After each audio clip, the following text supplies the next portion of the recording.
La Bible dit « Éduque l'enfant d'après la voie qu'il doit suivre, même quand il sera vieux, il ne s'en écartera pas. » Proverbe 22, verset 6. Ellen G. White insiste sur ce point. Le Seigneur a décrété que la famille constituerait le plus important des moyens d'éducation. C'est à la maison que l'éducation de l'enfant doit commencer. Ici, avec ses parents comme pédagogues, il doit apprendre les leçons qui le guideront tout au long de sa vie. Comment enseignons-nous donc aux enfants les valeurs de la gestion ? La gestion concerne ce qui appartient à d'autres. La Bible enseigne que Dieu, le Créateur et le propriétaire de toutes choses, a confié à chaque personne le soin de gérer les bénédictions qu'il a reçues depuis sa naissance. Enseignez-leur à gérer leur corps. La première étape dans l'enseignement de la gestion doit être d'apprendre aux enfants à gérer leur propre corps d'après les prescriptions du propriétaire, Dieu. Par l'intermédiaire de son corps, on peut devenir une bénédiction ou une malédiction pour l'humanité.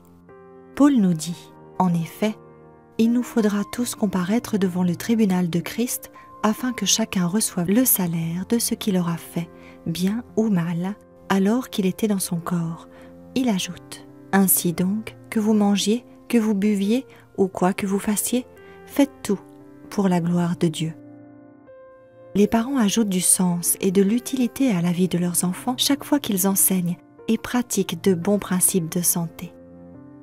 Enseignez-leur à gérer leur environnement. Les enfants doivent aussi apprendre comment gérer leur environnement ou comment avoir une relation avec celui-ci, y compris les personnes, l'environnement naturel et autres ressources matérielles. En respectant et en protégeant la nature, ils pourront plus facilement respecter et aimer son Créateur. Enseignez-leur par exemple à être doux avec les animaux, à économiser l'eau, à gérer les déchets ou à choisir des ressources d'énergie écologiques. Enseignez-leur à gérer les ressources financières. Apprendre à gérer les ressources financières de Dieu en suivant ses prescriptions favorise aussi l'allégeance envers lui.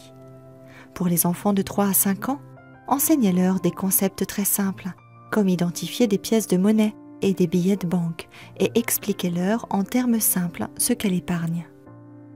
De 6 à 11 ans, leur donner un argent de poche mensuel peut nous aider à leur enseigner les principes d'un budget simple. Apprenez-leur à calculer leurs dîmes et à décider le pourcentage de leurs offrandes. De 12 à 15 ans, augmentez le montant de leur argent de poche et assignez-leur des responsabilités pour les préparer à l'indépendance. Aidez-les à créer un budget plus détaillé et guidez-les tout en leur permettant une certaine liberté dans leurs achats. À partir de 16 ans, donnez-leur une formation financière complète. Montrez-leur votre budget et comment vous gérez vos dons réguliers et systématiques, votre épargne et vos dépenses. Souvenez-vous que ce que vous faites parle plus fort que ce que vous enseignez.